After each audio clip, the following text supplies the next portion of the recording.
This one is the NTFS external and internal hard drive writable. So what we need is the Mounty app.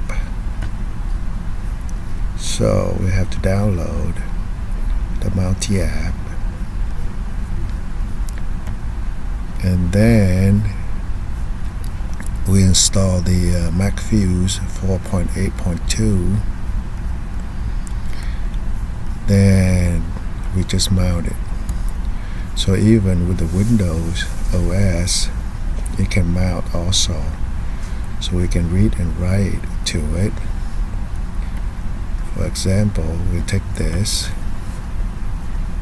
and we put it in here. The same with the USB external.